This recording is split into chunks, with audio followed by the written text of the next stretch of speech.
وبركاته. الحمد لله رب العالمين والصلاة والسلام على أشرف الأنبياء والمرسلين نحمده ونستعين ونستغفره فإن أصدق الحديث كتاب الله وخير الهدي هدي محمد صلى الله عليه وسلم وشر الأمور محدثاتها وكل محدثة بدعة وكل بدعة ضلالة وكل ضلالة في النار. وقال رب اشرح لي صدري ويسر لي أمري واحلل عقدة من لساني يفقهوا قولي. Alhamdulillah, bersyukur kehadrat Allah Subhanahu Wa Taala kerana dapat bersama pada malam ini. InsyaAllah perbincangan kita ini masih lagi berkait dengan tajuk sabar, tak habis lagi tu hadis tu. Rasanya mengikut catatan saya ni hadisnya hadis yang ke-32, hadis yang ke-32.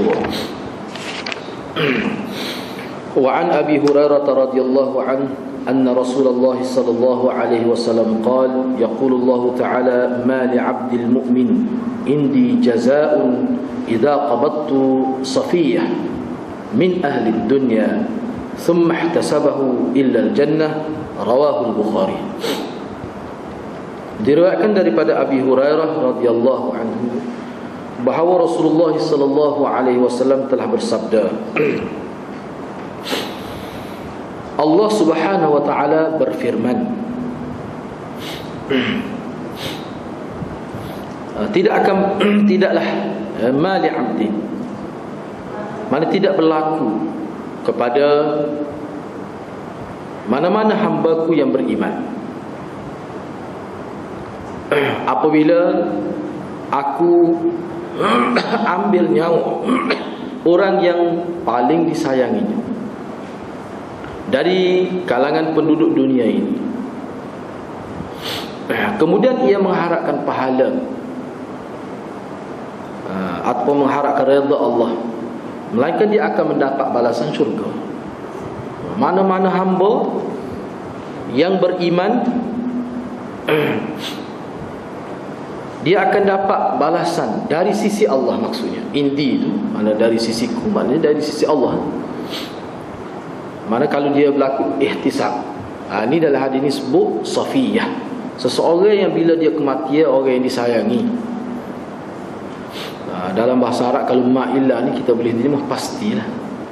Mana pasti dia akan dapat syurga dengan syarat dia ihtisab, dia mengharapkan pahala, mengharapkan redha Allah, dia tidak bersungguh. Ihtisab ni antara makna dia terima ni sebagai takdir Tuhan dengan hati yang cukup tenang. Ni. Jadi dalam hadis ni hadis kursi lah, seperti mana yang kita tahu. Jadi kita tak perlu urailah hadis kursi tu apa dia.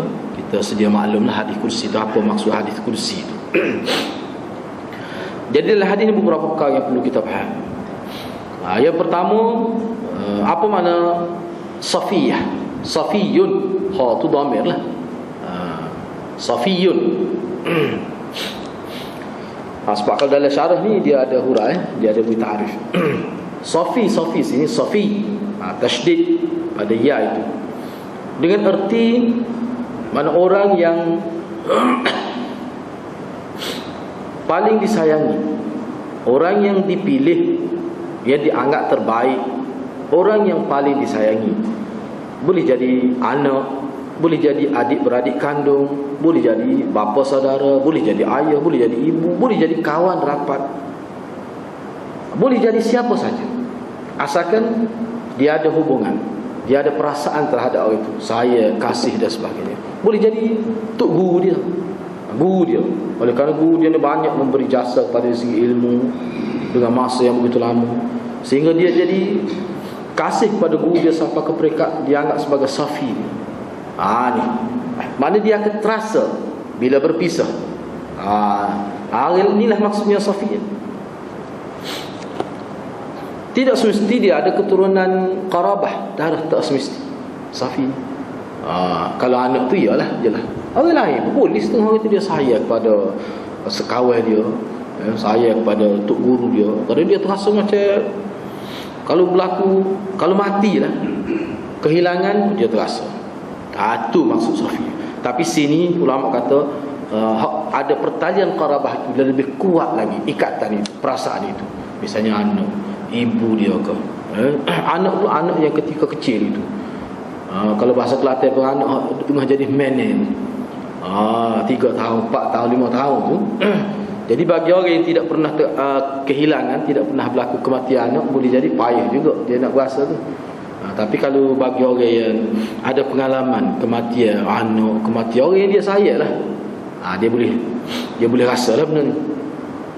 Jadi bila berlaku kematian tu dia ihtisab, mana dia redha, dia mengharap kepada mudah-mudahan dengan kematian ini dia sabar, dia tidak merungu. Sebab tu ulama kata ihtisab ni mana dia irja, jadi inna lillahi wa inna ilaihi raji'un, dia serah pada Allah dengan hati terbuka. Itu pun Nabi gitu. Dia tidak merungu, tidak kata bila mati tu sampai semaya aku dok hari tu. Semaya asar dok mai zuhur dok mai jadi nanti maya esok. Misalnya tu tak ada ihtisab lagi tu. Mesti dia tak tinggal hak wajib-wajib tu. Lepas tu dia pun tidak merungu, tidak mengeluarkan kata-kata yang menunjukkan dia menafikan takdir, tidak boleh terima takdir Allah Subhanahu Wa Taala. Itu antara beberapa makna ihtisab itu. Maknanya di segi zahir tu, hak hati tu dia dengan Allah Subhanahu Wa Taala. Hak zahir pun dia kena jaga juga. Hak zahir pun dia kena jaga juga. Menangis sampai mereka bunyi suara sikit-sikit, ataupun sampai dia jadi terduduk rubuh dan sebagainya, itu tidak menafikan ihtisab. Boleh termasuk dalam ihtisab lagi. Dia menangis terseduh-seduh, kadang-kadang orang terpaksa pegang dia, itu tidak menafikan ihtisab lagi. Kecuali dia kata tak ada dalam orang yang menjadi tonggak kehidupan kita, sampai kita kata pegang rambut, soyok baju, itu perbuatan yang dianggap sebagai amalan jahiliah, itu tak boleh. Itu tak boleh. Kalau mengikut dalam huraian hadis, itu siapa perkara tu tak boleh.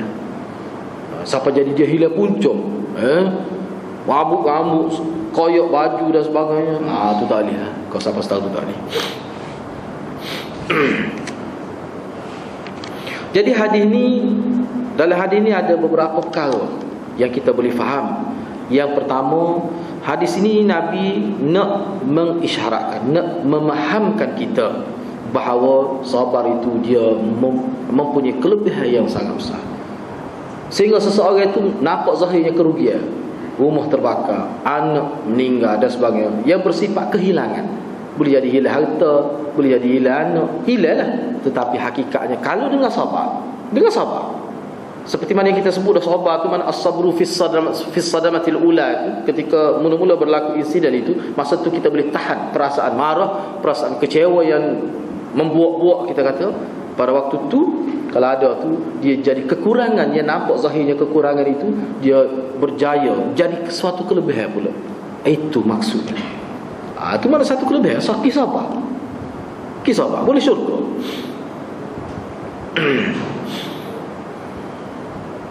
Jadi dia mengharapkan pahala, tak salah. Kita mengharap buat kebaikan, kita mengharapkan pahala, itu tidak salah. Tidak salah. Walaupun ada setengah kita kalau buat sufi lah, tarikat dia kata hak tu tidak ikhlas lagi tu, dia mengharapkan kerana nak pahala. Ada juga disebut tu hak tu tak betul tu. Kalau kita terima buat tu, maknanya setengah ulama kata itu peringkat. Ini peringkat manusia. Tu. Memanglah kalau kita baca dalam peringkat-peringkat itu, setengah ulama kata hak ni untuk manusia awam, untuk hak biasa. Maknanya tak salah. Tapi bagi orang setengah tinggi tu, dia tidak cakap pahala asalkan Tuhan redha.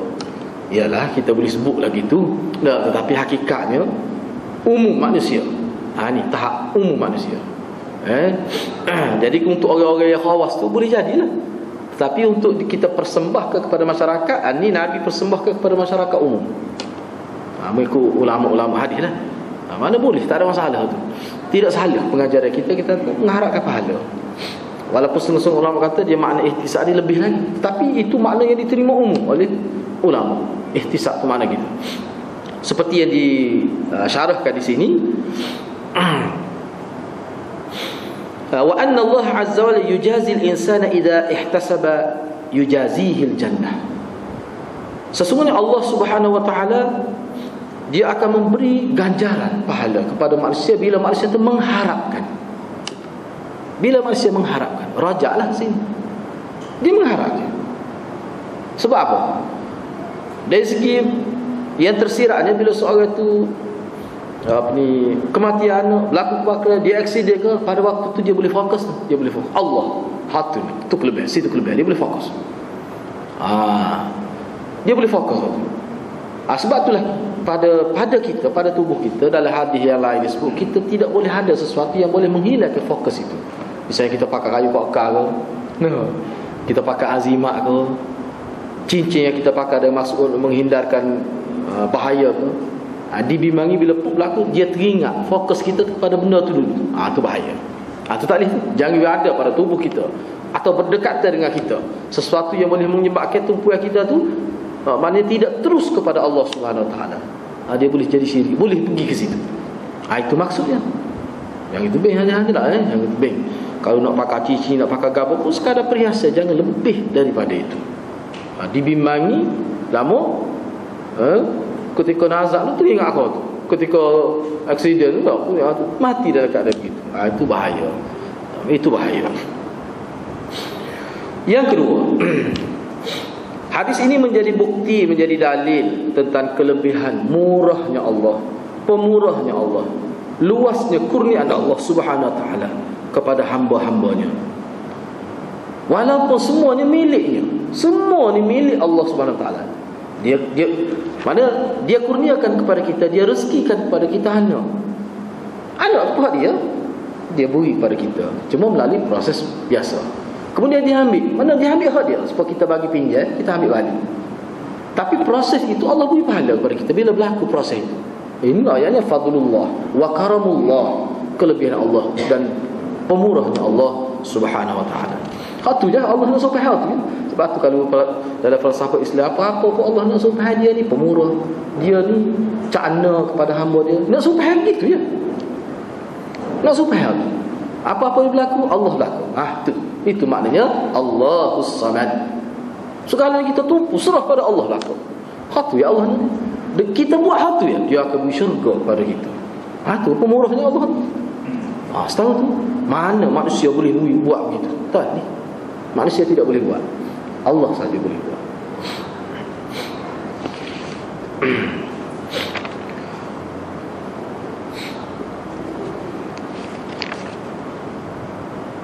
Okey, hadis yang seterusnya.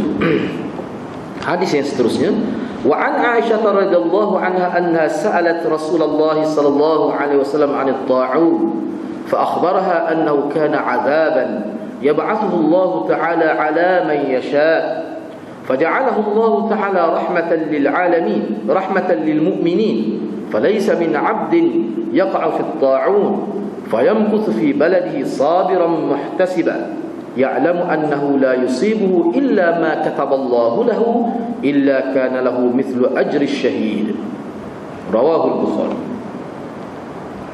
Diriwayatkan daripada Aisyah radhiyallahu anha bahawa beliau telah bertanya Rasulullah sallallahu alaihi wasallam berkenaan at-ta'un, ini penyakit ta'un ini.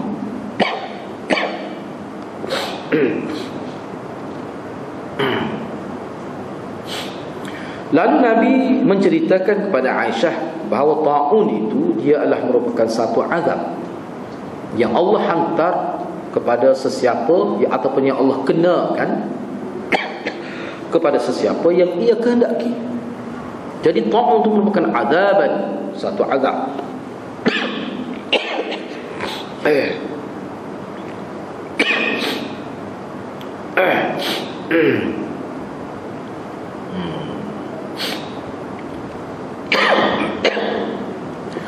Faja'alahu Allah Ta'ala rahmatan lil mu'minin.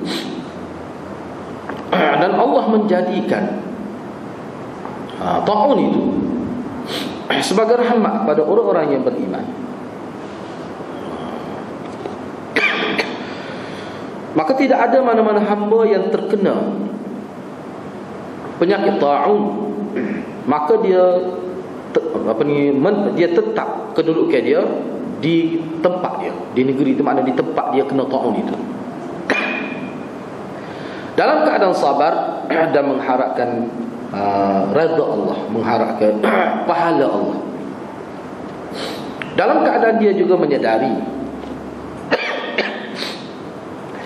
bahawa dia tidak terkena ta'un itu, melainkan kerana ianya telah ditakdirkan oleh Allah kepadanya. Waktu dia sedar ta'un yang sedang dihadapi sekarang ini tidak lain melainkan ma kataballahu lah, melainkan takdir Allah yang Allah sudah tentukan dia kena. Dia pasti akan mendapat ganjaran balasan baik, yakni pahala di sisi Allah seperti ganjaran asyhid, orang mati syahid. Hadis riwayat Al-Bukhari.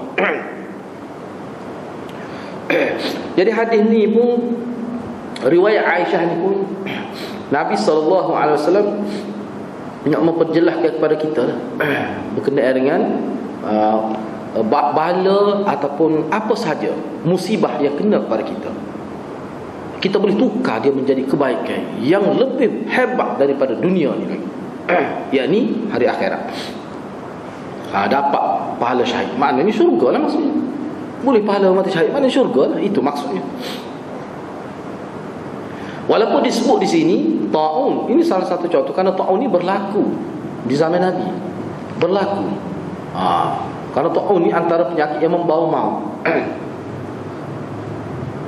Kalau tidak bawa maut, dia menghadapi penderitaan.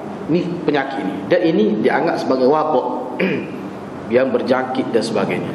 Kalau kena dia tidak seorang, boleh jadi amal. Jadi beberapa kaulah kita boleh perhati dalam hadis ni, yang mana Nabi sebut ni sebagai respon kepada pertanyaan Aisyah berkenaan dengan ta'un. Jadi kita boleh kias apa sahaja penyakit, tak kira selain pada ta'un. Jadi Nabi sebut ta'un sebagai azab yang Allah hantar khusus kepada sesiapa yang dia kena kidalkan dengan hamba dia. Jadi macam-macam lah ulama sebut dari segi bahasa Arab ta'un ni boleh jadi maksud ta'un di sini. Ada juga pensyarah hadis sebut ta'un sini bukan bermaksud penyakit yang khusus kita panggil ta'un tu tempat kita ni. Dia ada dua pendapat sini. Dalam syarah hadis disebut gitu. Maksud dalam hadis ta'un sini makna wabak yang boleh membawa maut.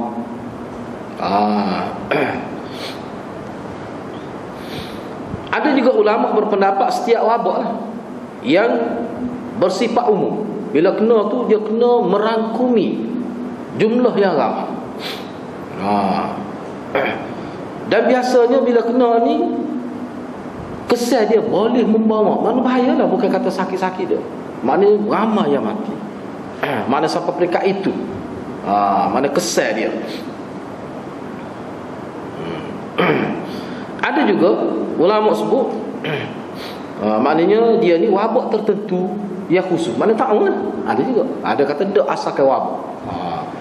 Sebab itulah setengah ulama, kalau kita tengok dalam ni pun dia ada sebut sebenarnya hak ni contoh ni sebagai contoh, satu contoh. Kita boleh kiyah lah, maknanya penyakit. Sama ada dia berbentuk wabak ke, penyakit yang tidak berjangkit ke, penyakit yang berjangkit, tak kira. Tak kira. Cuma bila kena tu manusia menderita kerananya. Penderita itulah. Sakit sama menderita sampai mati kadang-kadang. Sakit lama tidak mati sudah. Itu makna ada penderitaan, tanggungnya. Sebab dia istilah asaba yusibu daripada yusib dia guna sini. Dalam syarah ni, dalam hadis tu annahu la yusibu, tidak kena dia. Jadi sabar ni kena ni maknanya sakit, dia ada makna sakit. Sak ni makna dia dalam bahasa Arab. Bila kena tu dia menderita. So kita sebut musibah tu, asal bahasa Arab tu. Musibah-musibah tu. Bila kena tu memang menderita. Dia ada makna menderita tu.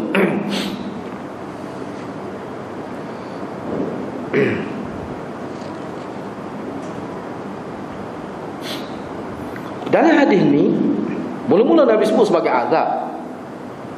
Jadi azab tu mana sahih tu azab sebab apa? Sakit. Kalau tak mati pun dia sakit, menderita. Dan boleh membawa maut, mati, menyebabkan sedih. Kaum kerabat yang hidup jadi sedih. Okey, baik. Selepas tu Nabi sebut Allah jadikan ta'un ni, ni secara khususnya dalam hadis ni sebagai rahmat kepada umum. Apa maksud? sebagai rahmat pada mukmin. Jadi dalam syarah ni disebutlah walaupun taun itu, penyakit itu sebagai bala yang merupakan azab, tetapi dia boleh bertukar menjadi rahmat kepada orang-orang yang beriman. Apabila penyakit itu kena di satu tempat, kena kepada orang tertentu, dan dia tinggal di tempat itu dalam keadaan dia sabar, dia menerima ini sebagai ketentuan Allah, dalam keadaan mengharap pahala dari sisi Allah, dalam keadaan dia tahulah seperti hadis tersebut bahawa ini sudah Allah takdir kepada dia, maka dia akan dapat pahala seperti pahala orang mati syahid. Sebab itulah ulama sebut, dia kut sini, maknanya perkara ini dia menderita. Sebab tu ulama berani buat kaedah, buat satu amalan yang tidak ada khususnya tiba-tiba boleh pahala terlalu besar. Itu ciri-ciri hadis palsu. Sebab nak boleh lebih, kalau kita tengok dari satu sudut hadis, nak boleh lebih syurga. Bila diberi ganjaran syurga, dapat emas lega dari syurga, gini-gini, mati, pahala mati syahid. Dia bukan senang hadirat. Soal ni penyakit ni antara hidup dengan mati. Kalau tak mati pun menderita begitu lama. Jadi bila dia sabar, maknanya dia boleh menahan. Maknanya akidah dia, sangka baik dia kepada Allah tidak terganggu. Dia tetap meletakkan Allah ni sebagai segala-galanya. Dia tidak merungut, dia tidak berasa sangka buruk pada Allah, berasa Allah ni ikutlah apa-apa saja. Tak ada, dia cuba jaga. Kalau mari, boleh jadi benda tu cuba, benda tu boleh jadi akan menjelma dalam diri dia, dia akan nafikan dengan kata a'udzubillahi minasyaitan. Itu ciri-ciri yang disebutkan, yang ulama sebut ni, ciri ni, nak ada ni, dia terima. Susah sama, seperti mana sahabat Nabi radhiyallahu anhu, orang nampak dia tu susah, dia kata dia hati senang. Sebab apa? Sebab dia bergantung kepada Allah. Jadi orang lagu ni hadirat, dia akan dapatlah kelebihan tu. Dia akan dapat kelebihan tu. Kalau tak ada ni, mana dia rugi? Dah dia sakit, tak boleh pahala pula. Ini satu kerugian. Jadi Nabi nak ajar kita, ini al-qais, mana orang yang cerdik, orang yang bijaksana begini. Walaupun dalam syarah-syarah lain dia ada sebut boleh jadi rahmatan lil mukminin, ini dia merujuk pada dua perkara. Rahmat pada mukmin, setiap benda yang berlaku. Ni saya nak sebut mana setengah ulama dalam kitab dia tidak guna sebagai istilah, dia kata dua tu maknanya boleh jadi kalau Syah Waliullah dia guna istilah lutf am, lutf khas. Dia guna mana setiap benda yang berlaku. Kalau kita nampak malapetaka ni, dia ada rahmat umum dan rahmat yang khusus, mesti dia ada. Misalnya kita kata, ni kita ambil contoh penyakit orang, ataupun kena ikutlah apa-apa penyakit, nisbah pada orang yang kena penyakit itu, dia tidak ada lah kita panggil rahmat rahmat khusus untuk dia, tu tak ada lah. Mungkin dia sakit. Rahmat apa? Sakit pada zahirnya. Pada zahir kita tengok. Walaupun hadis ni, dalam syarah ni, tetap dia dapat.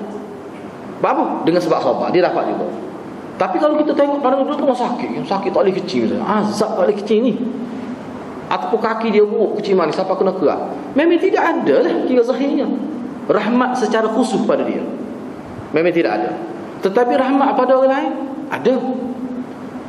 Misalnya kalau penyakit-penyakit yang kita kata baru timbul lah, penyakit-penyakit baru, kan doktor jadi maju ilmu perubatan, misalnya doktor buat kajian, berkembang ilmu perubatan, itu makna rahmat itu. Dari sudut itu, rahmat juga manusia jadi insaf. Bila berlaku pada orang lain, rahmat manusia jadi insaf. Sekarang dia ingat tali dia, mana makan obat tidak disyor kali doktor ni bahaya, dia kata. Ikut jumpa obat makan ni, tali dia kata. Tak boleh pakar doktor-doktor duduk tepi-tepi bangunan ni. Kalau kaki lima boleh, dia mari mikir. Sebab apa? Banyak berlaku. Okey, kematian. Misal sebagai contoh, dia pun mula berfikir. Rahmat tu dia beringat. Tapi nisbah pada orang yang kena tu tak ada lah pada zahirnya. Tetapi kalau kita pergi lebih jauh lagi, dah sekarang hari ni tetap ada rahmat juga. Rahmat lagi mana? Sabar. Jadi kenapa boleh kelebihan syurga tu? Sebab dia menderita. Terus sangat berat tanggungnya dia. padanlah kita kata, berbalalah Allah SWT kurniakan syurga. Itu maksudnya. Mana kalau kita tinggal dari sudut perubatan, bila tidak ada penyakit-penyakit, doktor nak kaji atas apa? Berkembangnya ilmu perubatan kerana berlaku sakit, berlaku ada penyakit, berlaku sakit. Bila ada penyakit, berlaku sakit itu pada orang, pada binatang dan sebagainya. Maka berlakulah perkembangan kajian ilmu kedoktoran ini. Itu maksudnya. Mana janganlah. Jadi daripada hadis ini, mana Allah Subhanahu Wa Taala nak mengajar kita setiap apa yang berlaku atas dunia, walaupun pada zahirnya nampak bala, nampak penderitaan, kamu kena melihat di sebalik itu. Kamu sebagai orang Islam ni jangan melihat sesuatu yang berlaku itu hanya pada pandangan zahir saja. Jangan. Kalau sekadar itu saja pandangan kita, maka kita ni hakikatnya tidak lebih daripada orang kafir. Tetapi orang Islam bila dia melihat, dia mesti merujuk kepada Tuhan punya alam ini, yakni Allah yang menyebabkan berlaku perkara itu. Dia kena rujuk pada Allah SWT. Di situ kita akan dapat pahala besar.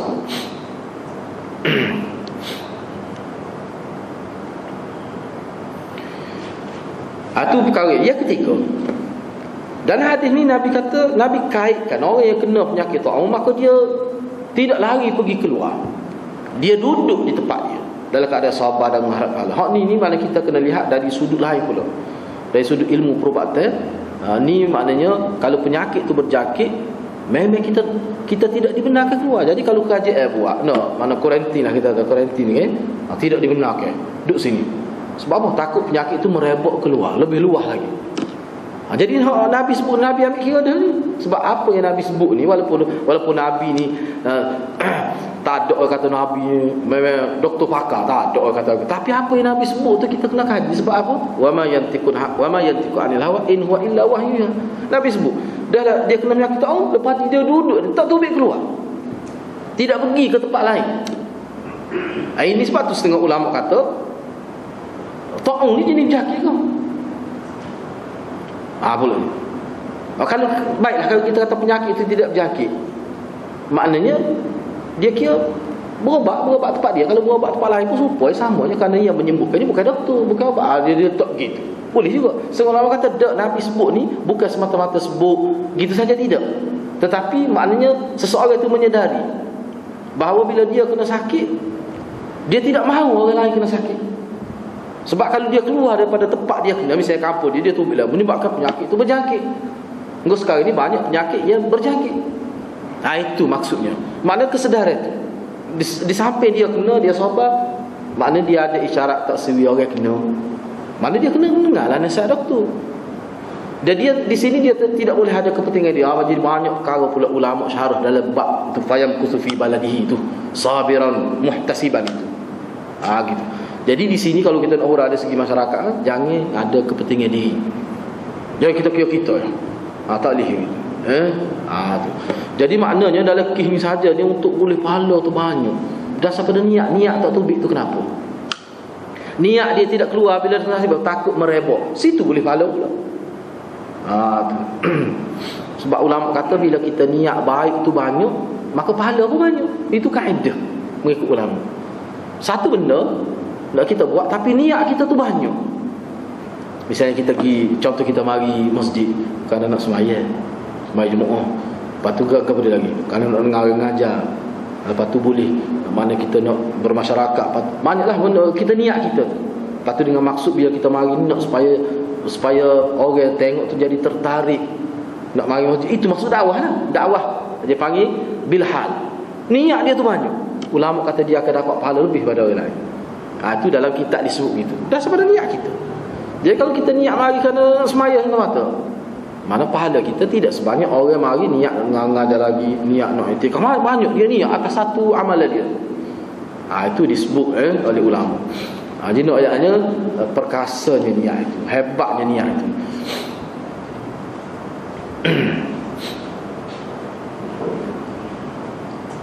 Kemudian hadis seterusnya.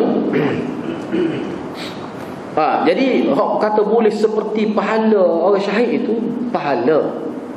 Jadi di sini khilaf pula di kalangan ulama. Ada setengah kata apakah dia tu seperti orang mati syahid? Tak. Banyak hadis-hadis yang Allah sebut dalam bentuk tamthil, menyamakan. Boleh seperti pahala umrah, pahala haji. Tapi tidaklah seperti itu. Maknanya bila kata seperti sama 100% dari aspek tertentu. Bila kata kita menyamakan, mana tashbih kita tu wajah syabah dia, bentuk sama tu dari sudah. Apakah kul secara kulli? Tak.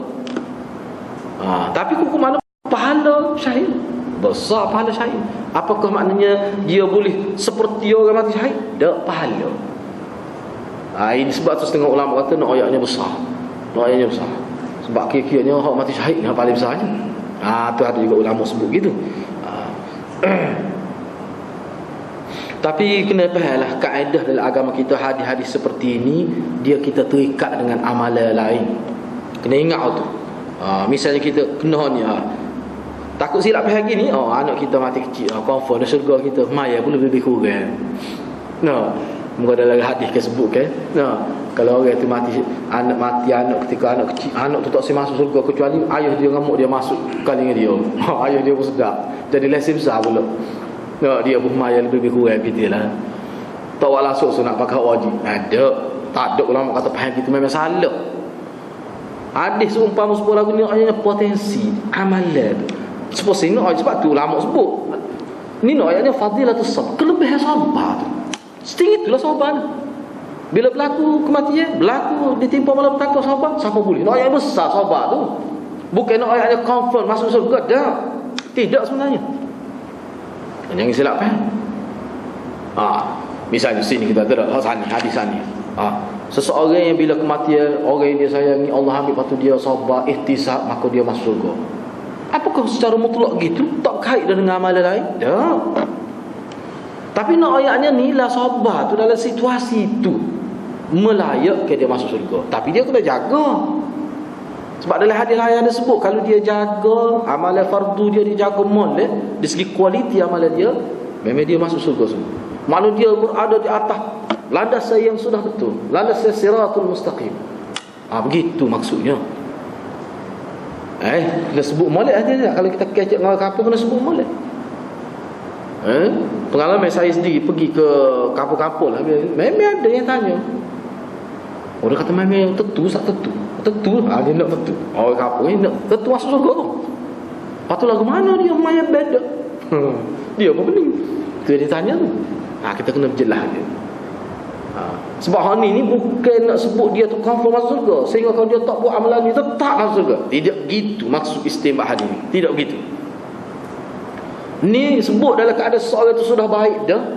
Lepas tu bila berlaku kematian gini seperti yang disebut hadis, mana dia tu cukup besar potensi masuk surga. Tapi kalau dia semaya dak gaboda tu, ulama tidak jamin. Sebenarnya waktu tu dia boleh menghalang kebaikan yang begini besar, dia boleh menjadi batu penghalang pulaknya. Itu kena jelas tu.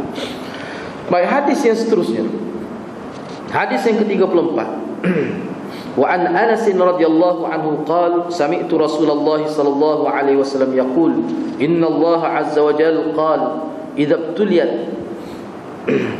idza ibtalaitu gitu kan, idza ibtalaitu 'abdi bihabibatayhi fasabara awwadtuhu minhumal jannah yuridu 'ainayhi, rawahu al-Bukhari.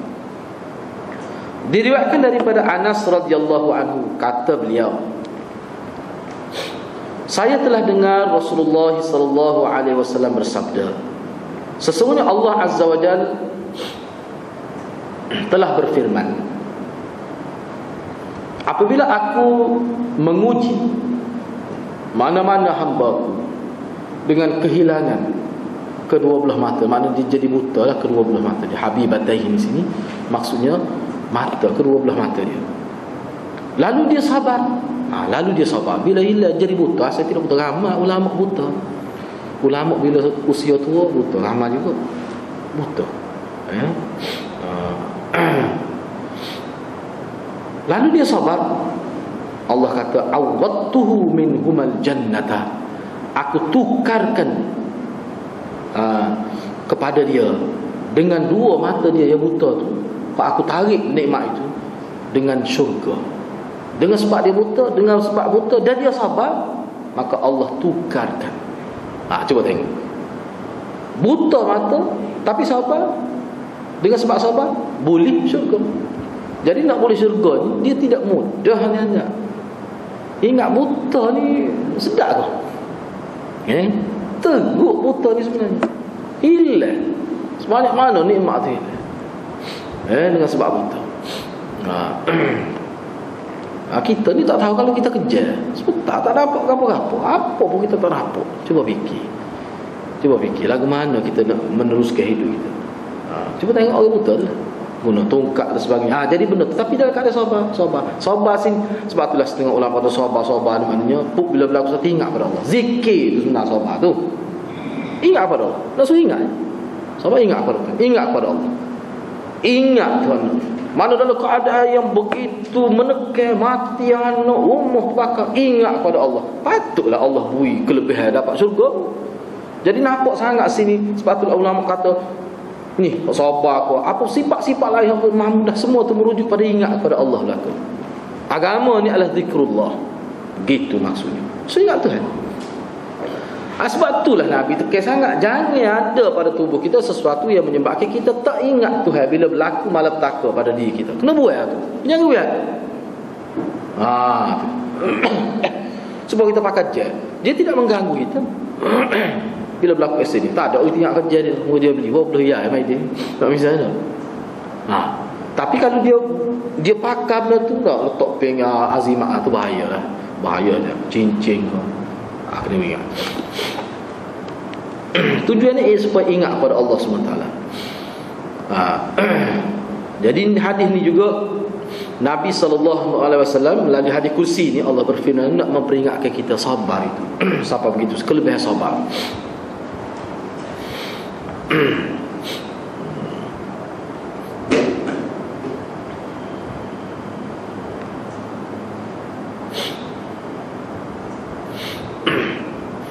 Ada juga ulama beri peringatan. Sini pun dia ada sebut sikit. Acak benar kita tengok dalam hadis Nabi. Acak benar kita tengok. Buat Allah syurga. Sebab tu dia sebut juga sini. Sebab syurga ni tak adalah kemuncak nikmat. Manakala kita bercakap di segi falsafah Islam lah. Syurga tu apa sebenarnya? Semata-mata kesenangan ke? Ada. Dia merujuk kepada kepuasan. Ni kita ada dari segi falsafah lah. Dia merujuk pada kepuasan. Manusia ni tak kaya setara mana pun, hebat setara mana pun, pitih berjuta sehari, apakah puas hidup di atas dunia? Tak. Banyak kita tengok, kita tahu maklumat daripada majalah, daripada buku yang kita baca. Kadang-kadang hok mari pak kita pakai seluar pendek tu, bawa kamera tu dok naik basikal 7 tahun tu. Dia puas dah. Rumah dia tu sepuluh malaikat, pok istana dia. Kereta ni habis besar dia pakai. Kereta tu dia pakai belakang kaki sekali naik basikal. Pakai seluar pendek, tok kamera tekuk rata lagi pahala kapur kita mari ambil gambar. Tak puas hidup. Dunia. Senang setahun mana, kaya setahun dia tak kepuas. Sebab apa? Allah nak isyarat kita, dia ada satu tempat yang memang kamu akan rasa kepuasan. Yang ni syurga. Nikmat yang kamu sehingga kamu tak terbayar.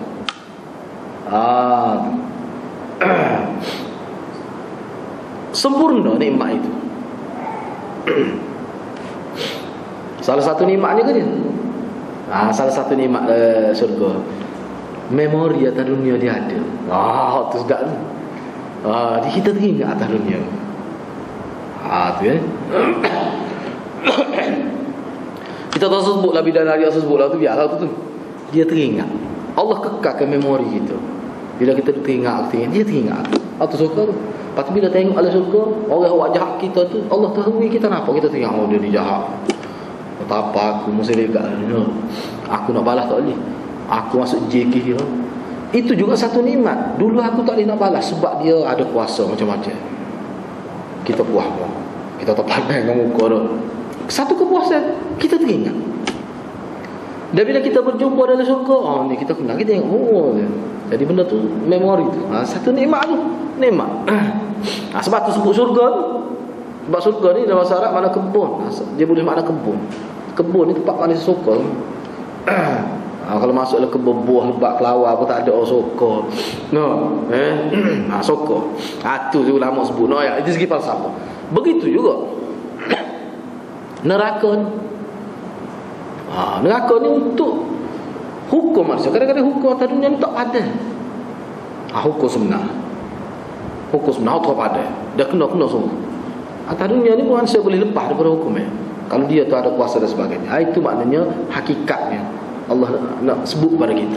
Sebab tu sahabat dia faham ni. Sebab tu sahabat dia sanggup suruh dia siapa kena hukum rejam sampai mati. Biarlah ni azab dunianya, dia tidak kekal. Bimai takut kena azab di hari akhirat. Tu teruk.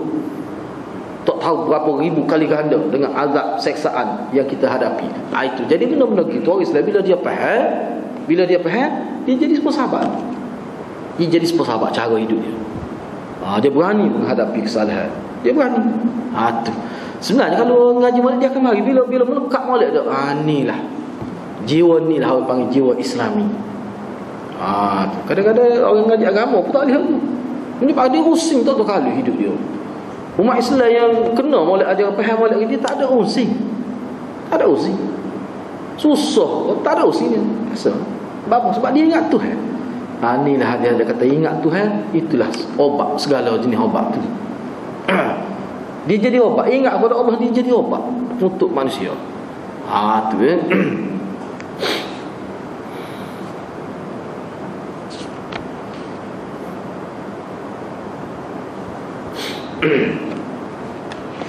hadis yang seterusnya kita ambil lagi hadis seterusnya, hadis yang ke-35.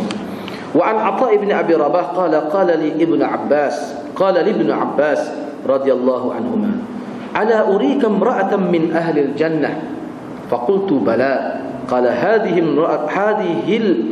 al-mar'atu as-sawda atat an-nabiy sallallahu alaihi wasallam faqalat inni usra wa inni atakashaf fad'u Allah ta'ala li qala in syi'ti sabarti wa lakil jannah wa in syi'ti da'awtu Allah ta'ala an yu'afiyak faqalat asbiru faqalat inni atakashaf fad'u Allah alla atakashaf fada'alaha muttafaqun alaih.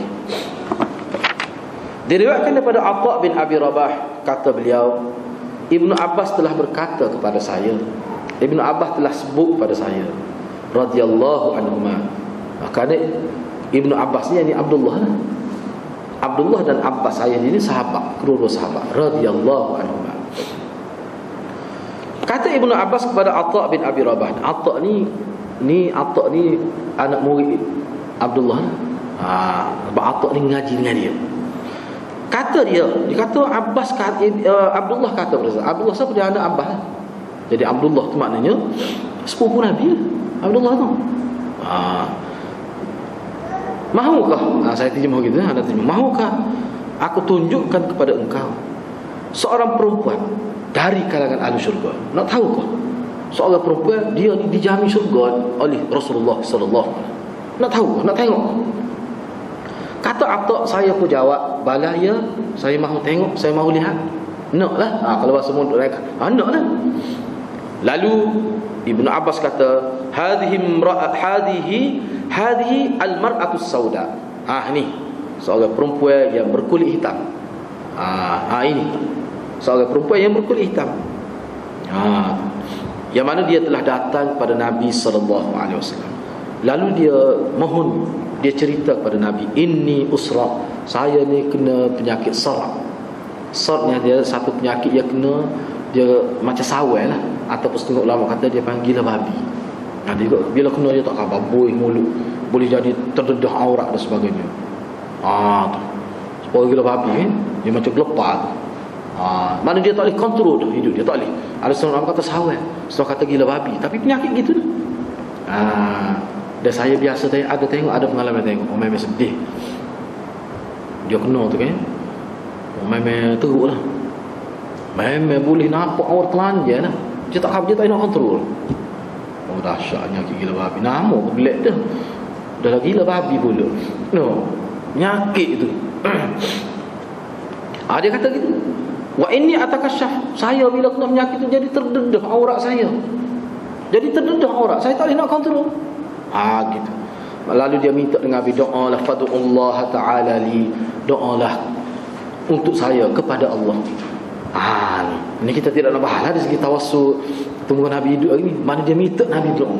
Doa pada Allah untuk saya. Dia suruh Nabi berdoa. Ni semua ulama kata boleh ni kita pergi jumpa orang berdoa lah. Tak apa tu, dia berdoa. Saya normal buat. Tu tak apa tu, dengan orang mati tak ni. Kita kena berdoa orang mati. Nabi suruh. Jangan pula kita pergi orang mati suruh dia doa pula. Nabi kata kepada dia. Nabi kata, kalau awak kalau saudari lah kita kata, kalau saudari, kalau awak syikti tu makna ti tu perempuan lah, anti lah. Kalau engkau sabar, engkau akan dapat syurga. Kalau sabar boleh syurga. Tapi kalau engkau mahu saya berdoa, saya boleh berdoa kepada Allah Ta'ala supaya Allah menyembuhkan engkau dari penyakit itu. Boleh. Lalu perempuan ni kata, imra'atu saudan, al-mar'atu saudan, asbir, saya pilih untuk sabar. Saya nak sabar kalau untuk dia bunyi syurga tu. Sebab dia rita. Dalam syarah kata dia rita kalau dia fikir dia ni wudu, tak ada kelebihan apa, nak syurga. Nak kata comel pun tak comel.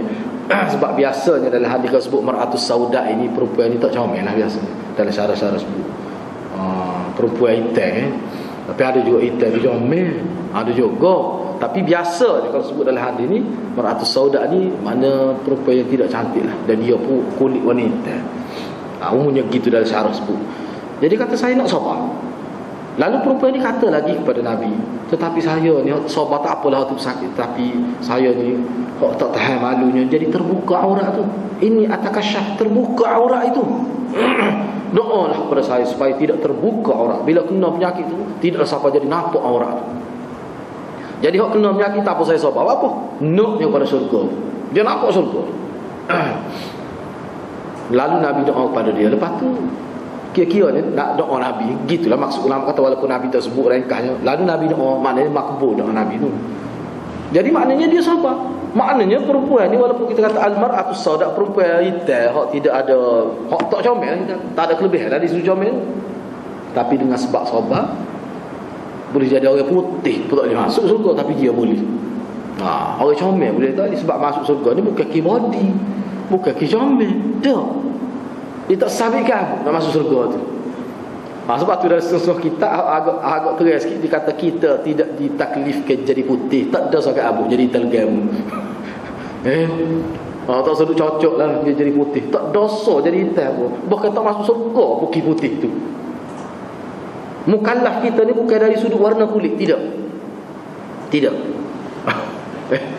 Hidung kepek rupa kata wak swagger, kita kata hidung kita tak apa tu. Dia tidak jadi sebab tu kita masuk neraka. Tidak kata jadi sebab hidung macam comel jadi tak ada sikit abu. Dia tak kait sikit abu. Jadi ni nak ayat lebih sabar dengan sebab dia sabar.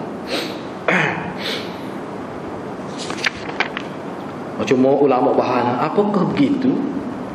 Boleh ke seorang doktor bila orang pergi nak rawat dia kata kalau awak sabar boleh mana tak payah mari, tak payah ambil obat. Boleh ke doktor kata gitu? Dia kata ni boleh ke tidak? Ni Nabi SAW buat begini. Nabi nak ajar pada sebabnya dalam hadis lain Nabi suruh apa? Dalam hadis lain Nabi suruh apa? Mana dalam hadis lain Nabi suruh apa? Tapi orang ni bercakap ke tidak? Sebab manusia dia tak sama peringkat. Dia tak sama peringkat. Manusia dia tak sama peringkat dia. Dia tidak sama. Misalnya Sayyidina Uthman menantu Rasulullah sallallahu alaihi wasallam. Sayyidina Uthman ibn Affan tu kan. Dalam hadis Nabi sebut dia akan mati kena bunuh. Sayyidina Uthman. Memang Nabi sebut dia akan mati kena bunuh Sayyidina Uthman. Tetapi Nabi sebut pada Sayyidina Uthman sebab Nabi tahu Sayyidina Uthman kalau sebut begitu pun dia tidak akan jadi terganggu hidup dia. Cuba kita kalau takdir lah kita kata dengan taraf kita, keadaan kita, tahap kita. Kalau kita ni tahu sekian-sekian bulan akan mati, nya tutup ke apa atau rumah tu kebahagiaan tu, misal lagu mana agak kita tak boleh nak kerja, tak klik rumah lain, tak duduk rumah kebahagiaan, kata kebahagiaan misalnya. Sayyidina Uthman tidak. Bahkan hari dia nak kena bunuh pun, dalam riwayat ada sebut dia baca Quran, dia tak suri pun sahabat dia tak suri sahabat dia kata memang dia terima dia. Memang bila Nabi sebut dia mana dia yakin Nabi sebut daripada Allah Taala, memang takdir dia akan mati, dia terima. Tahukah dia? Tu Sayyidina Uthman.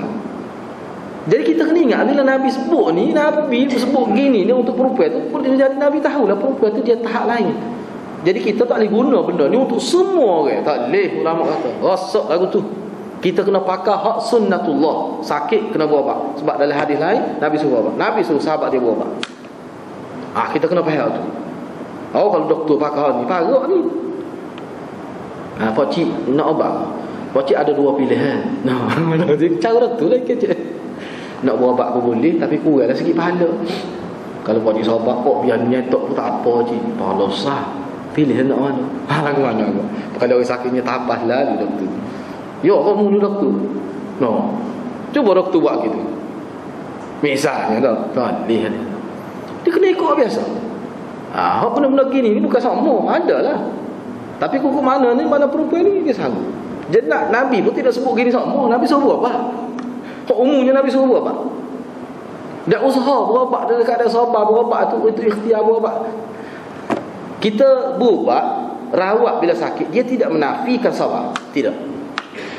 Dia tidak menafikan sabar. Tidaklah kata bila seorang tu buat rawatan bila sakit, mana dia ni tidak jenis sabar. Dah. Dia sabar-sabar berkait husnuzan kepada Allah. Kita terima takdir, cuma berubat tu sendiri satu ikhtiar untuk boleh pahala. Sebab itulah kalau kita tengok dalam huraian takdir kita berubat ni pun sebagai ikhtiar. Kita tidak pernah yakin doktor, kita tidak pernah beriktikad doktor atau ubat itu yang menyembuhkan kita. Tidak begitu. Ikhtiar. Sembuh tak sembuh itu kerja Allah Subhanahu Taala. Kita kena ingat aku. Jangan silap faham pula ni. Sini bawah ni pun dia ada sebut. Cuma secara ringkasnya gitulah. Misalnya sini dia sebut. Saya nak ambil sikit lah.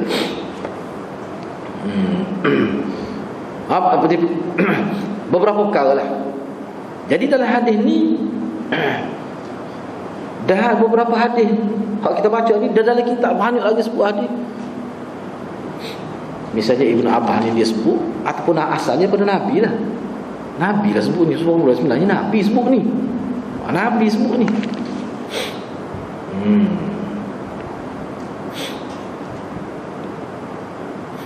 Baik. Bentuk saksi ni, kalau kita perhati dalam Quran adalah hadis, bentuk Nabi bersaksi bahawa seseorang ni masuk syurga, dia ada dua bentuk.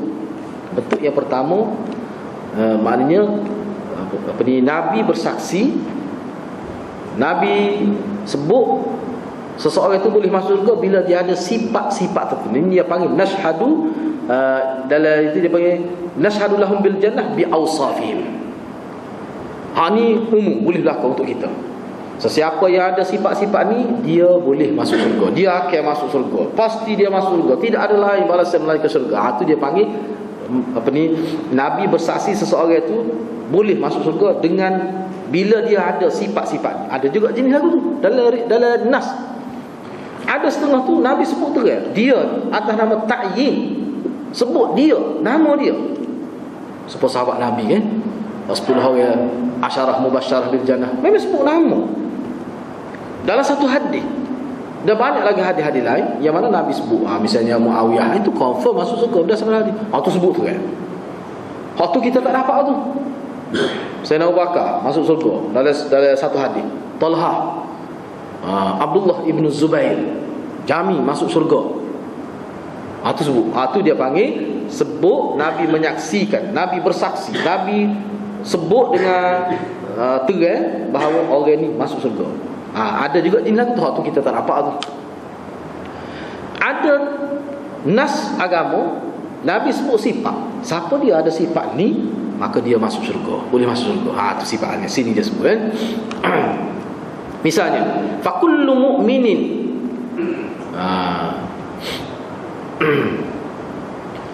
fakullu muttaqin fa innana nashhadu annahu min ahliha. Setiap orang mukmin, setiap orang yang bertakwa, maka kita bersaksi dia akan masuk syurga. Masuk syurga lagu mana tu tak tahulah. Apakah masuk neraka dulu sebentar lepas tu masuk ke? Tapi ke mana pun yang ni bila ada sifat tu. Misalnya seperti mana Allah sebut dalam ayat Quran, uiddat lil muttaqin. Surga itu disediakan bagi orang yang bertakwa. Lagu mana betul? Kenapa hal konsep takwa? Ni. Jadi orang ni sesiapa pun boleh. Asalkan dia bertakwa. Inna akramakum innallaha tu antara ayat yang menyebutkan ciri-ciri orang masuk kena bertakwa. Ni dia panggil sebut secara bersifat, sebut sifat, bukan sebut secara ta'yin zat, tidak. Kena fahamlah dua perkara. Misalnya dalam ayat lain disebut innal ladzina amanu wa amilus solihat ulaika hum khairul bariyah jazaohum inda rabbihim jannatu adn tajri min tahtiha al-anhar khalidina fiha abada. Itu sebab mana orang beriman, beramal soleh, mereka itu sebaik-baik manusia. Balasan mereka ni surga yang mengalir sungai. Orang Arab ni hadirat bila sebut sungai gitu. Bila sebut sungai dia tak ada nak bayar. Lagu mana comel, lagu mana dia rasa nak sungai. Sebab apa? Sebab tempat air kurang. Hujan pun sekali dua setahun. Tak, bila sebut waktu kan. Sebab tempat kita ni kalau sebut sungai tak ada gapo, tidak berasa belah mana lah. Nak sebut sungai sebab setengah orang tak bisa duduk tepi sungai. Jadi kita kena faham lah.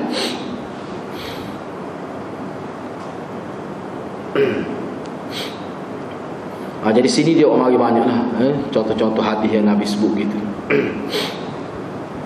Selain daripada itu, ni dalam syarah ni semolek je lah kita tengok sini. Setengah-setengah pensyarah hadis dia sebut jadi guna istilah imra'atun sauda ni perempuan seperti saya sebut saat ni lah, maknanya perempuan yang tidak ada nilai lah, orang biasa, mana perempuan yang tidak comel. Tapi dia ni tetap ada perasaan malu bila terdedah aurat dia. Jadi biasanya dalam hadis kalau sebut perempuan hitam ni mana ayatnya mana huduh lah. Gitu. Tetapi dia boleh masuk surga sabar. Itu kelebihan sabar nak ya.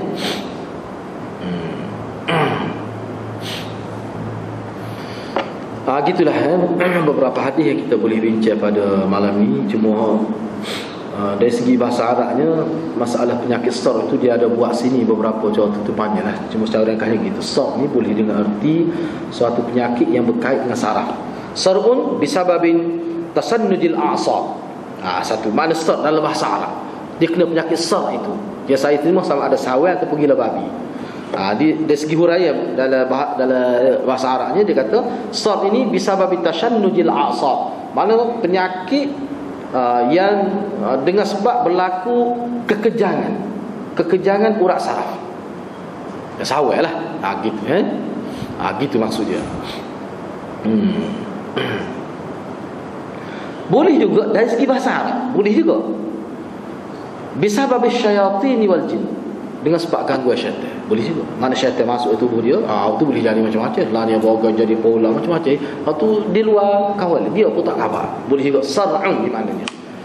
Sebab makna sar'un ni masa rebah asal maknanya dari segi bahasa Arab. Sar'un ni asal makna rebah. Musara'ah tu kan gusti, mana saling hak ni merebah ni, hak ni perebah ni, dia panggil musara'ah. Asal makna dia dari bahasa Arab lah. Lepas tu dia hurapan je lah. Bila iblis tu Allah buat, iblis ni boleh masuk menguasai tubuh fizikal manusia, boleh. Ni juga disebut sar. Tu macam-macam lah. Jadi waktu nak rawat dia tu dia ada cara dengan Nabi. Sebab tu dia sebut sini boleh kita bomo ni boleh. Jangan ada unsur syirik. Dia ada sebut sini segi pekoh lah. Boleh.